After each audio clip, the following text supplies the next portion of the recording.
exploring near-Earth asteroid Bennu. OSIRIS-REx has captured close-up images and 3D maps of Bennu's rocky terrain, studied its geology and chemical makeup, and witnessed particles being ejected into space. In October 2020, the spacecraft ventured to Bennu's rugged surface and grabbed a sample of the asteroid that will return to Earth in 2023. Now that its science goals are complete, the time has come for OSIRIS-REx to fire its engines and bid farewell to Asteroid Bennu. Hello everyone! Today is a big day at NASA. After 2.5 years of space operations near Asteroid Bennu, NASA's first asteroid return mission, OSIRIS-REx, is ready to bid farewell to this fascinating rocky object. I'm your host, Joy Ng, and I'm joining you from NASA's Goddard Space Flight Center in Greenbelt, Maryland. We're about 20 minutes away from witnessing the exact moment OSIRIS-REx begins its journey back to Earth and starts a new phase in its mission. This journey will take more than 2 years and will be the largest sample return since the Apollo astronauts brought back rocks from the moon in the 70s. So this is really exciting. In today's show, we have a great lineup. We're going to take you inside Lockheed-Martin's mission support area in Littleton, Colorado, as we depart Asteroid Bennu. We're going to show you the last images of Bennu taken by OSIRIS-REx and explain why the mission chose to make one final encounter with the asteroid. And helping us tell those stories will be the current OSIRIS-REx team. This is a really special moment for the team because they've been working together for many years and they're about to finish their stint on the mission as the spacecraft heads into its new phase. So if you have questions for any of the team, head to NASA's Solar System Instagram to pop your questions in our stories. You can also track the mission by following NASA Solar System on Twitter, Facebook, and Instagram, or by following the hashtag #ToBennuAndBack. So there's a team watching OSIRIS-REx's every move as it orbits Asteroid Bennu. They're based at Lockheed-Martin Space in Littleton, Colorado. This is where OSIRIS-REx was built and where mission controllers receive its data and can tell how it's doing. So let's check in with them now to get an update on today's big event. Hi, Lauren. How's it going? We're doing great here, Joy. I'm Lauren Duna, and we're here in the Lockheed-Martin Mission Support Area outside of Denver, Colorado, where a team of engineers is flying OSIRIS-REx right beside us. With me today is OSIRIS-REx's propulsion lead, Carrie Parrish. Carrie, can you tell myself and our viewers what's going to be happening here today? Sure. So today we're going to be using our largest engines in order to change OSIRIS-REx's velocity relative to Bennu and get it started on its journey back to Earth. Now, today's activity is similar to maneuvers that we've executed at Bennu over the last 2.5 years. The main difference, though, is that we're going to fire our thrusters for a much longer duration in order to really kick up the momentum of the spacecraft back towards Earth. So this will be OSIRIS-REx's longest engine burn since it's been at the asteroid Bennu. About how long will the departure process take today? Well, the maneuver itself lasts for about 7 minutes, but our team has been working for the last several weeks to optimize the magnitude of the burn and the direction the spacecraft is facing when the thrusters fire. Our main engine maneuver sequence, which is responsible for executing all the commands on board, was started about an hour ago. That is so exciting. Well, I know I can't wait for what happens here in just a little while. Thank you so much for joining us today, Carrie, and good luck to you and the team. Thank you, Lauren. So after today's engine burn, OSIRIS-REx doesn't exactly have a straight path back to Earth. The spacecraft will actually have to surf using some pretty cool orbital mechanics to propel itself home. Joining us now to talk about that is Mike Moreau, OSIRIS-REx's Deputy Project Manager at NASA's Goddard Space Flight Center. Mike, how are you doing today? I'm great, Lauren. I'm really excited to be here with our Lockheed Martin and Kinetics team members to get the spacecraft headed towards home. Well, we're very excited to have you and very excited for today. So fast forwarding a little bit, after OSIRIS-REx heads back to Earth, how will the sample return capsule actually get back to Earth? Well, that's a good question. So Bennu is in an orbit that's very much like the Earth's orbit about the sun. But right now, Bennu is actually on the opposite side of the solar system from us. So following the maneuver today, the spacecraft will be moving rapidly away from Bennu, but it will still take almost 2 years or 2 full orbits about the sun for OSIRIS-REx to catch up with the Earth. So after that journey, the sample return capsule will be jettisoned from the spacecraft in September of 2023, just 4 hours before atmospheric entry. And the satellite, OSIRIS-REx, will perform its own maneuver to divert and fly safely past the Earth. Well, I know I can't wait to see what the spacecraft brings back to us in its sample return capsule. So reflecting back a little bit on what the mission has done to date. So OSIRIS-REx launched in September of 2016 and arrived at Bennu in December of 2018. But after it arrived, it didn't just stay in orbit like most planetary missions. Why was that? Well, the short answer, Lauren, is that Bennu's gravity is much weaker than that of a planet like Mars or Jupiter. So flying in the vicinity of Bennu is more like a dance. It takes only tiny nudges to send OSIRIS-REx changing direction to execute the next flyby or to capture into orbit or whatever the next dance move is. So OSIRIS-REx is still attracted by Bennu's gravity, but that force is so small that the spacecraft is also pushed around by the sun's radiation pressure on the solar arrays and from tiny accelerations from heating and cooling from surfaces of the spacecraft.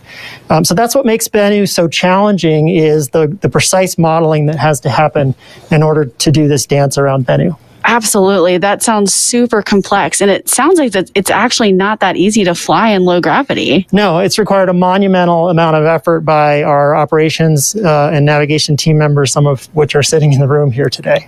Absolutely. So I know we actually have a video out there of the complex web that OSIRIS-REx made around Bennu. Can you talk us through that? Yeah, that's right. It's called the Web Around Bennu, and it maps out every trajectory arc in orbit performed by OSIRIS-REx since 2018.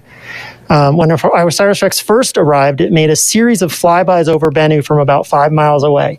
And then it captured into an orbit at the end of 2018, just a mile above the surface. And this pattern of leaving orbit, conducting flybys, and returning was repeated through subsequent mission phases, each time getting closer to Bennu to observe in greater and greater detail. So in 2020, we began conducting rehearsals, and we had the same pattern of getting back into orbit after each activity. Then after the successful tag in 2020, in October, we drifted almost 2,000 kilometers away from Bennu. But at the very end of the animation, you can see that we came back for one last flyby on April 7th to see how we disturbed the tag site from the sample collection event. Wow. So I know that really looks like a tangled web indeed. And so did the team learn anything from doing all these very precise maneuvers around the asteroid that we could apply to future missions? Yes, absolutely. Every kink in this trajectory means the spacecraft performed an extremely precise maneuver, changing its velocity by 2 to 20 centimeters per second. So each of those represented a huge effort by the team here in the room. So on the next small body mission, I believe we'll be able to use some of the autonomy and onboard smarts that made our tag event so successful to ease the burden on the team members over the 2 years of operations that we did. That is so exciting. And again, it's always great to have a mission like this, but even more important that we learn things to take forward. Mike, thank you so much for joining us today. We're so glad you're here, and I know we'll see you back a little bit later in the show. Thanks, Lauren. So as we wait for OSIRIS-REx to begin its journey back to Earth, let's take a brief look at its most challenging event at Bennu, the moment it slowly descended to the surface and reached out its arm to touch an asteroid.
Wow, that is such an exciting moment. I just love seeing that footage. You can see just how much loose material is flying around in those images taken by the spacecraft. TAG was a huge success for the mission. OSIRIS-REx collected a substantial amount of rock and dust, but that success created another hiccup. A little while ago, we asked Ryan Olds, the Guidance, Navigation and Control Team lead, what happened after TAG? Let's hear what he had to say. The tag moment itself, we had no way to really know for sure how much was in the sample head. Seeing those first pictures, me personally, I went from absolute excitement to just being stunned. Initially, we saw we had a ton of material in the sample head, but the more and more images we started to see, the more we started to pause and say, wait a minute, we're starting to lose some of this sample. So we had to look through a lot of these images to determine what was going on, how much sample we had, if there was any risk to stowage, because there are some possibilities of the material getting in the way and blocking the sampling mechanism from stowing properly. We started to realize, hey, we might have to make some changes here to be successful.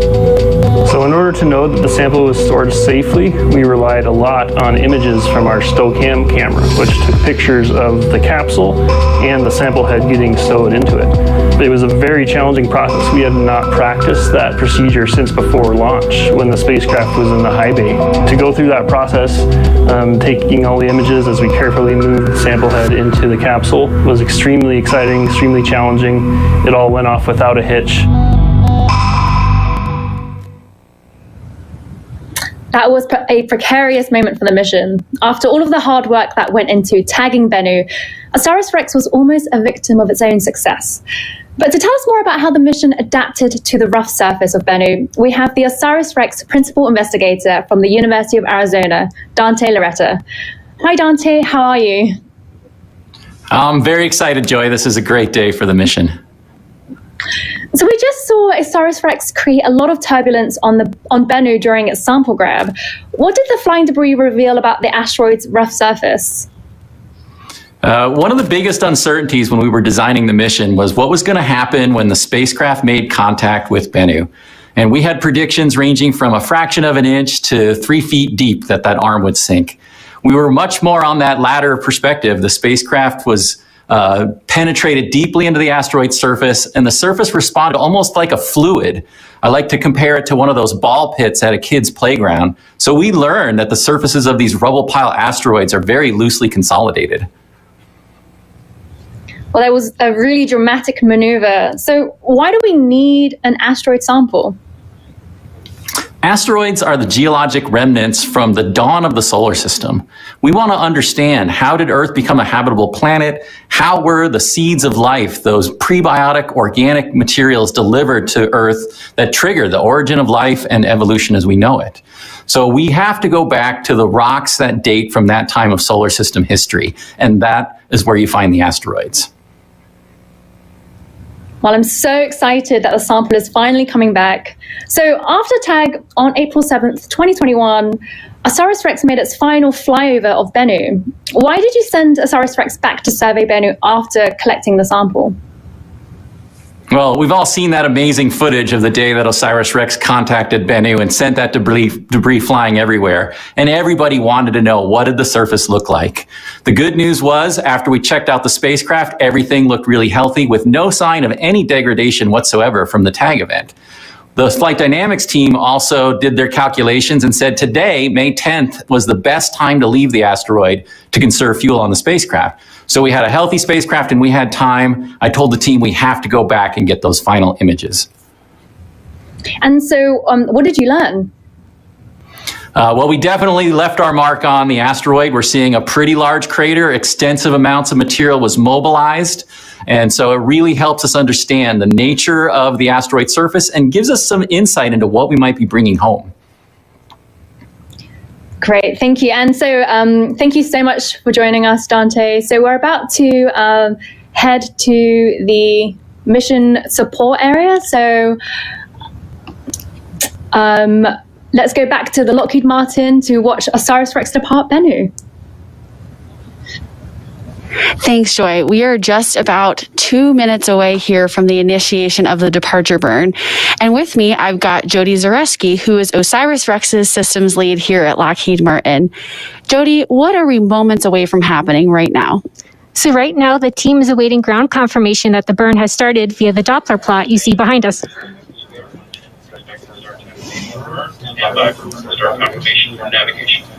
So I'm not sure if you all could hear that, but we just heard the 1 minute countdown has started to the initiation of OSIRIS-REx's engine burn. While we're waiting for that to hit, Jody, one question for you. So OSIRIS-REx is 291 million miles away. What is the communications delay like during that time? So today's one-way light time is about 15 minutes and 56 seconds. Gotcha. So did the team upload the commands to the spacecraft prior to today? We did. All the products necessary to execute today's maneuver were sent this past Friday. That is super exciting. Well, we'll go quiet here and listen to the room as we're just a few moments away.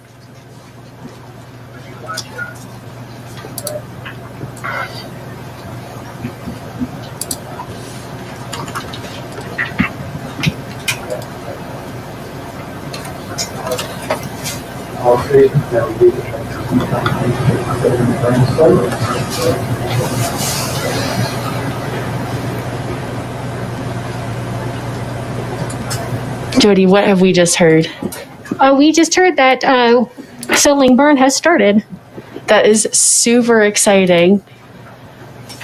So while we're kind of waiting as the team waits and watches the spacecraft here, can you tell me a little bit about what your role is on this mission?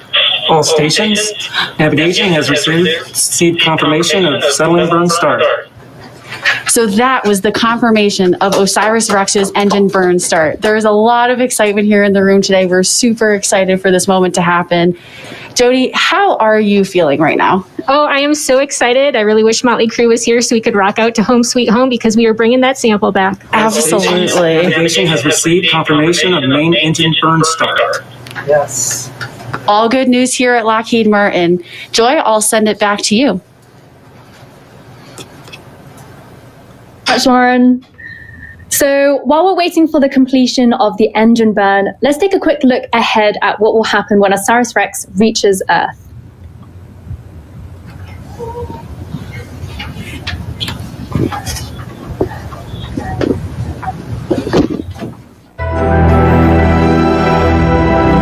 After departing from Bennu, OSIRIS-REx will return to Earth in late 2023. 4 hours prior to arrival, the spacecraft will release the sample return capsule, then deflect away from Earth to its final orbit as its piece of Bennu comes home. The capsule will enter the atmosphere over the night side of Earth, streaking towards the central California coastline at over 12 kilometers per second. West of the Great Salt Lake, at an altitude of approximately 33 kilometers, the capsule will initiate its parachute sequence, stabilizing and slowing its descent. Upon landing in the Utah desert, the sample will be recovered, carefully removed from the capsule, and taken to the OSIRIS-REx curation facility at NASA's Johnson Space Center in Houston, Texas. This pristine material from the early solar system will be studied for decades to come, providing clues to the formation of the planets, to the evolution of Earth, and to the ingredients that were present at the origins of life.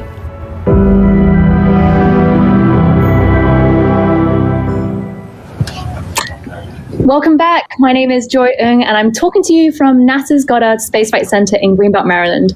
If you're just joining us, OSIRIS-REx has fired its thrusters and begun the departure maneuver from Asteroid Bennu. We're going to send you back now to Lockheed-Martin to watch the rest of the OSIRIS-REx departure from Bennu. Thanks, Joy. We're back here at Lockheed-Martin, and joining me again is Mike Moreau, the NASA Deputy Project Manager for OSIRIS-REx. Now, we're awaiting the announcement for 50% completion of the burn for departure. Mike, how are you feeling right now? I'm feeling really great, Lauren. We've got good news. We're seeing on our displays that the burn is executing. We're seeing these Doppler points propagate on the plot, which tells us we're making progress towards the burn, and I think we're a couple of minutes away from that midpoint. Well, that is just fantastic to hear. So while we're waiting for that midpoint, let me ask you, do you think this is a mission that we could have done 30 years ago? No way. We're really pushing the envelope with our 21st century navigation and operations capabilities to fly a mission like OSIRIS-REx. Just a couple of examples. The navigation, the maps for landmark navigation that we used on the mission required exchanging gigabytes of data and these large files containing topographic maps of Bennu, which would have been a challenge with yesterday's computer systems. Another example. We have completed 50% of the ADM burn. Okay, that's the call you were looking for. We're halfway done the burn, so we're about halfway through the 7-minute main engine.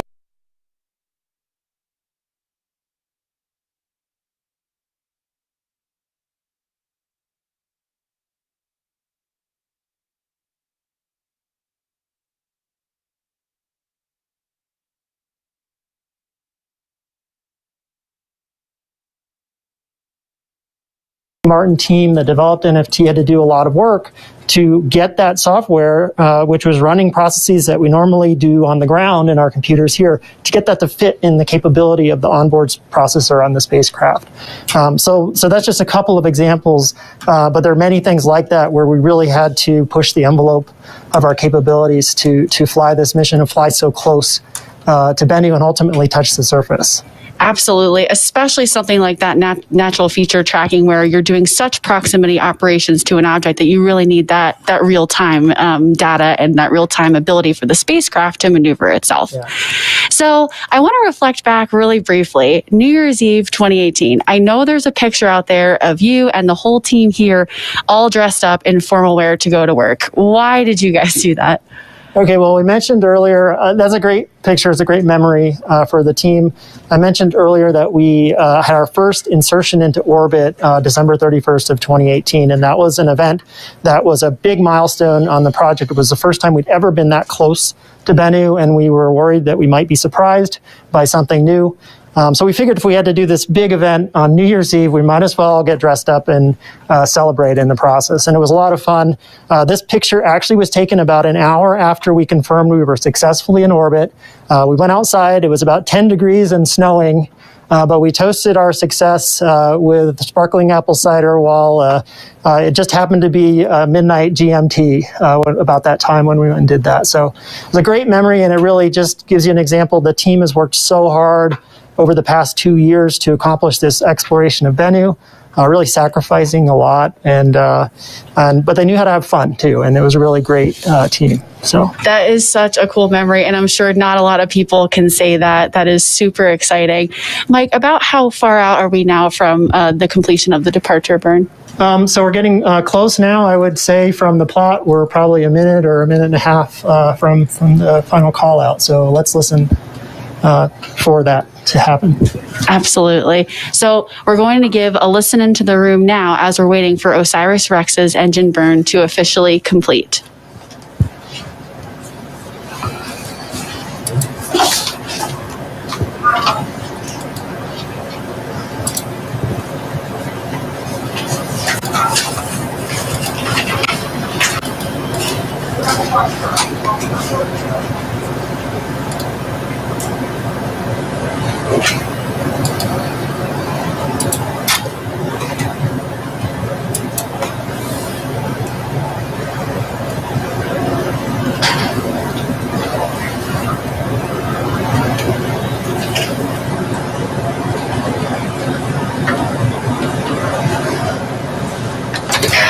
All stations, the ADM burn has completed. We have a nominal ADM burn, and we're bringing the samples home.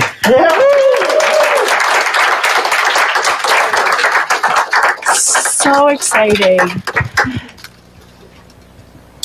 Mike, how are you feeling right now after all the time that you've spent on this mission? Well, I'm very, very excited. I'm thankful that this event is over. I mean, we've done maneuvers like this many, many times, so we had confidence that would go well. But now we know the spacecraft's coming home, or the culmination of all of our hard work. So it's really exciting to be here. It's also a little sad to be leaving Bennu, but that's what we need to do to bring the sample home. Absolutely. Well, I am super lucky to be here witnessing this moment. I know we've also got program manager Sandy Friend here as well. Sandy, After someone such as yourself, I know you and Mike have been on the mission for such a long time. What does this feel like to you right now? Yes, this is really kind of bittersweet. We've spent over 2 years at Asteroid Bennu, really getting to know it. But the prime goal of this mission is to bring that sample home. So we set out, we did what we were supposed to do at Bennu. We've got those samples in hand, and it's time to bring them back. So I'm really excited for this next phase and to see what the scientists learn once they have these samples in hand here back on Earth.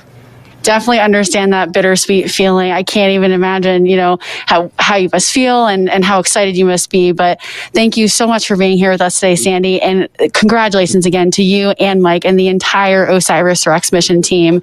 Joy, we'll send it back to you for some questions from our other team members.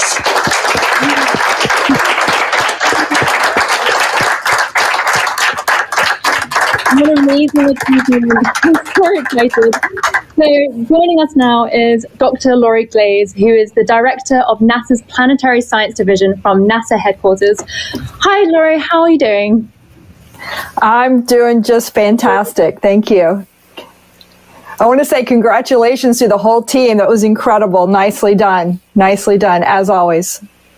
Yeah, good job, guys. So what has NASA learned from OSIRIS-Rex's success that will be applied in the future?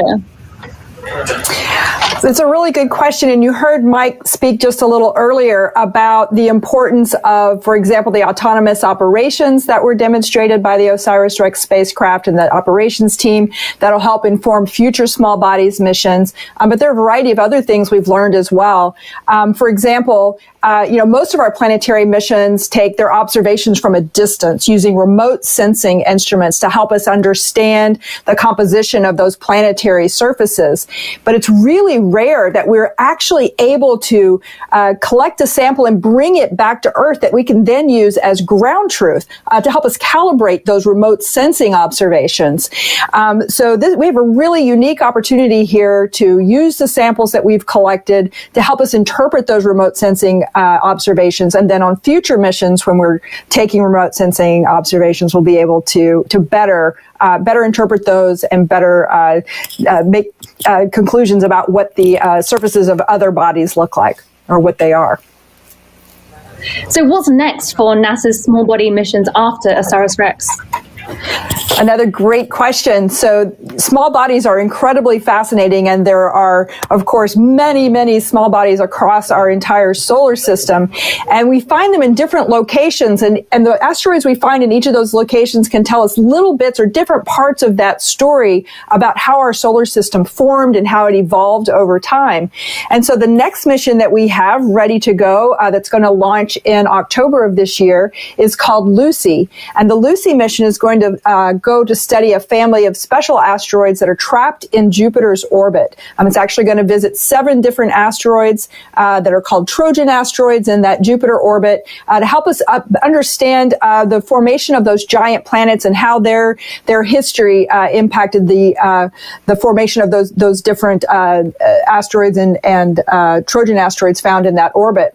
And then the next mission after Lucy that we're going to launch is called the Double Asteroid Redirection Test, or DART. And that mission is going to launch in November. So just a month after the Lucy launch, we'll be launching DART. And DART is our first mission in our planetary defense line. And so it has a really important purpose to demonstrate a new capability, test a technique called the kinetic impactor technique, where we're going to show just how well we can change the orbit of a very, very small asteroid by impacting the spacecraft into the small moon of the asteroid Didymos, and the small moon is called Dimorphos, and we're going to impact that spacecraft in there and see just how well or how much we can change its orbit around the larger asteroid.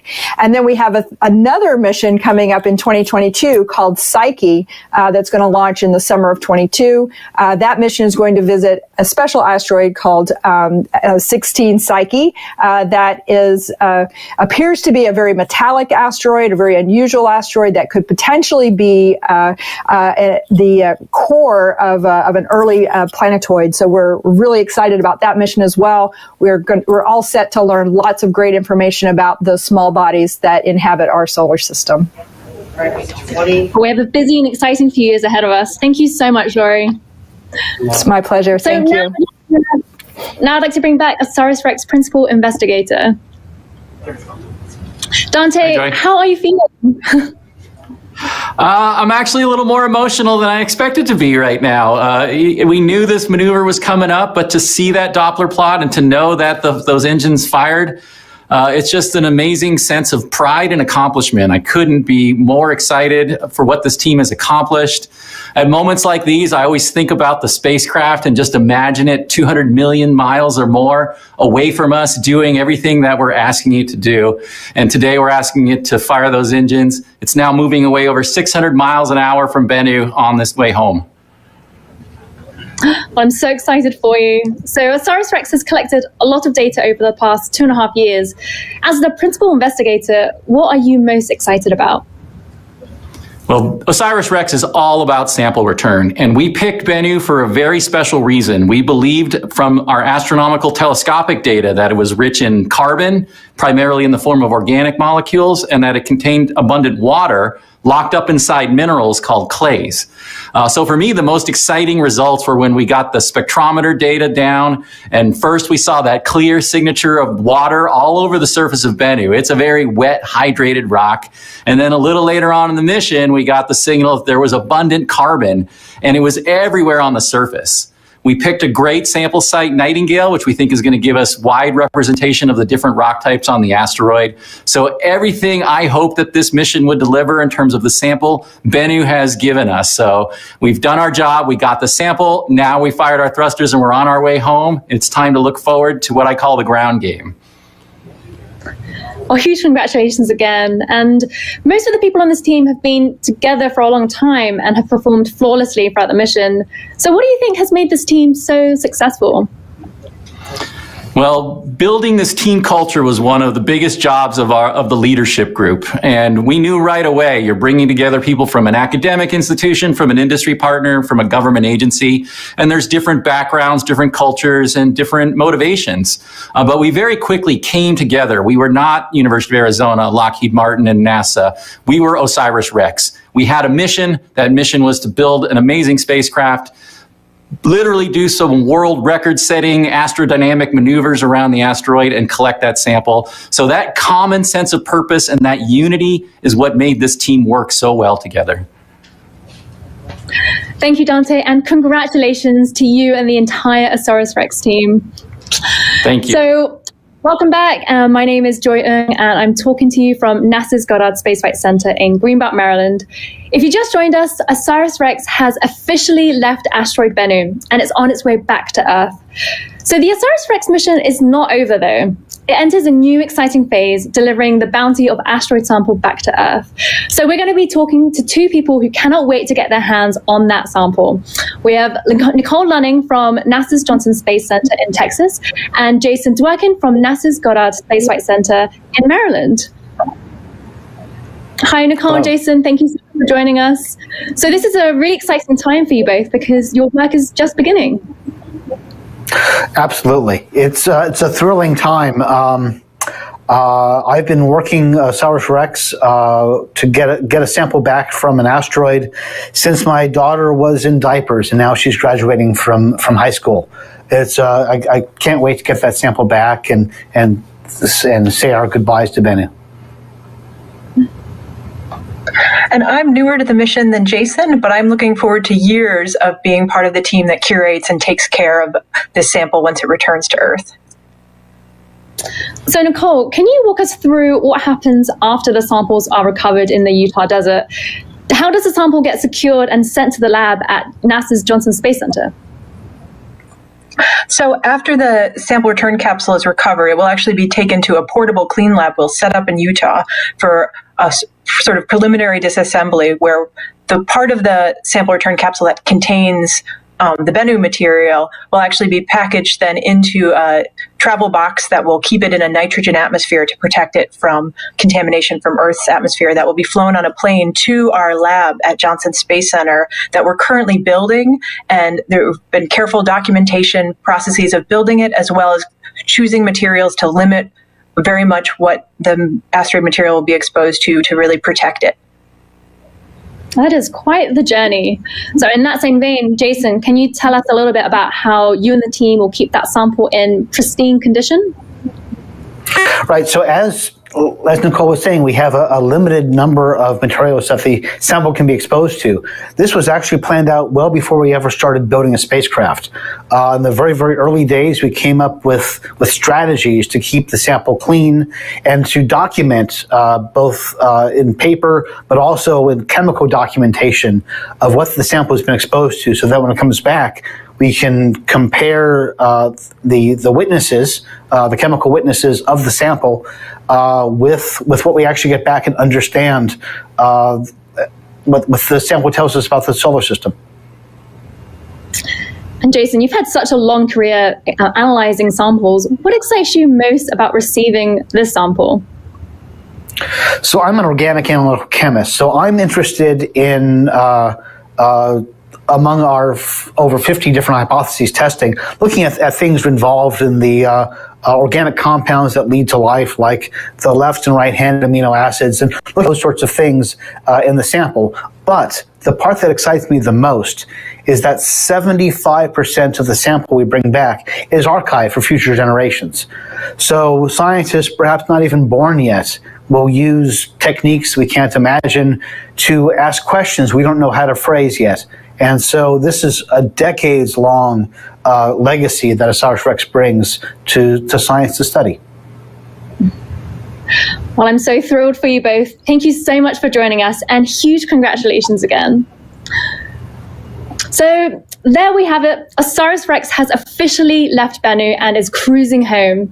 You can keep up to date with this amazing mission by following NASA Solar System on Twitter, Facebook, and Instagram, or by following the hashtag #ToBennu&Back. We're now about to close the show with a look back at the best moments of the OSIRIS-REx mission at Bennu. Thank you so much for joining us. On October 20th, 2020, NASA's OSIRIS-REx spacecraft collected a sample from Asteroid Bennu. Navigation. Go for tag. Program manager. Program manager is go for tag. All stations, this is OREX Systems on OREX Chord. I copy all subsystems or go for tag. Position uncertainty is 0.5 meters. Predicted tag lateral offset is 1.7 meters. Hazard probability is 0%. OSIRIS-REx's sampling mechanism penetrated Bennu's regolith and fired its nitrogen gas bottle to stir up sample material for collection in the TAGSAM head.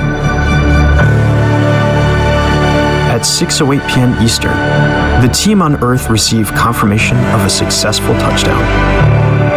OREX has descended below the 5-meter mark. The hazard map is go for tag. And we have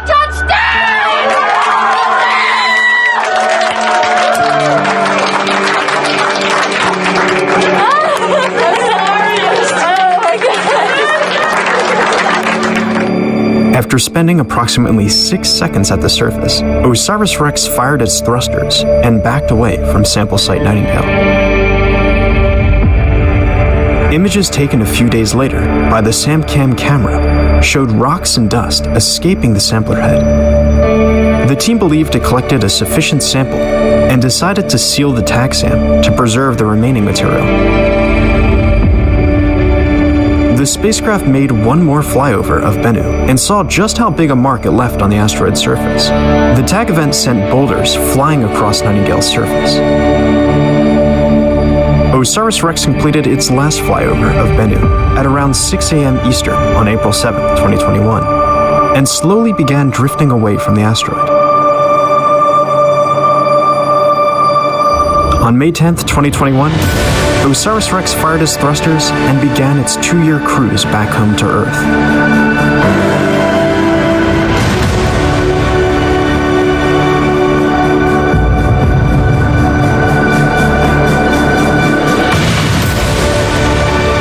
As OSIRIS-REx approaches Earth, it will jettison the sample return capsule that contains pieces from Asteroid Bennu. The SRC will then travel through Earth's atmosphere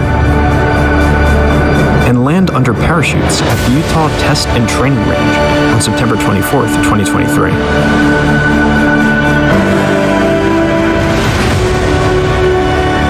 Once recovered, the capsule will be transported to the curation facility at NASA's Johnson Space Center, where the sample will be removed for distribution to laboratories worldwide, enabling scientists to study the formation of our solar system and Earth as a habitable planet.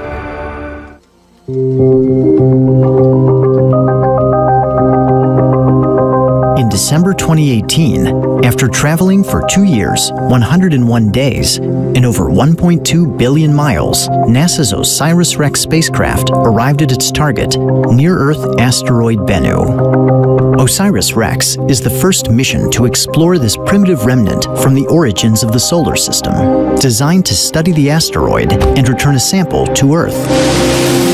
Bennu is a dark, diminutive world, roughly the height of a skyscraper, and now the smallest body to be orbited by a spacecraft.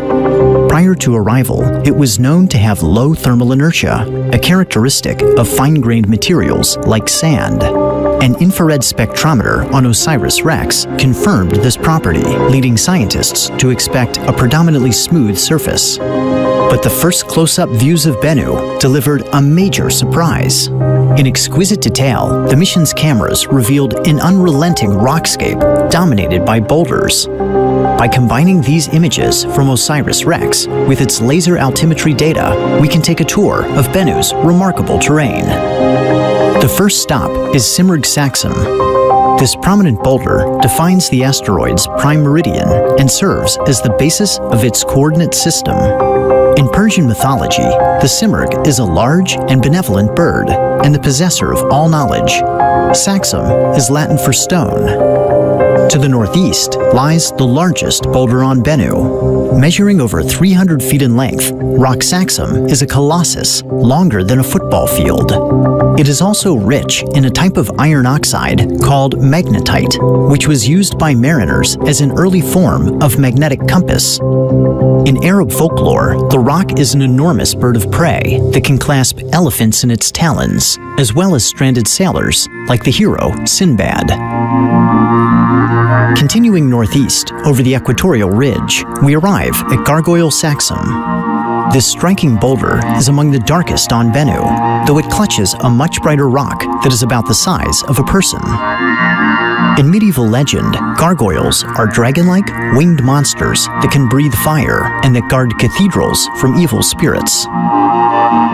Our next destination takes us far to the east. At the northern end of a small crater lies Ocypete Saxum, a comparatively bright boulder measuring about 33 feet in diameter.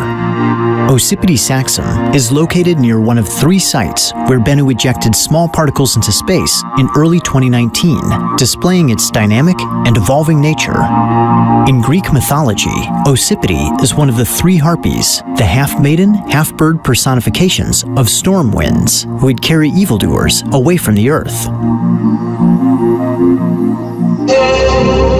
In the creation stories of ancient Egypt, the universe began as a formless, endless expanse of water. From this primordial sea arose the primordial mound, Benben. It was upon this rock that the god Atum settled in the form of the Bennu bird and sent forth the call that shaped creation. The story of Benben harkens to the mounds of fertile silt that once emerged from the receding floodwaters of the Nile, and it provides a fitting namesake for the tallest boulder on Bennu. Protruding by over 70 feet, Benben Saxum is so tall that it was first detected from Earth. Now, we can appreciate this monumental feature in detail using data from OSIRIS-REx. The final stop on our tour is a cluster of exceptionally bright boulders scattered across the southern hemisphere. They bear the spectral fingerprint of pyroxene, a mineral found in igneous rock that is unlikely to have formed on Bennu. These boulders most likely originated on the large asteroid Vesta and were delivered to Bennu's parent body through meteoroid impacts.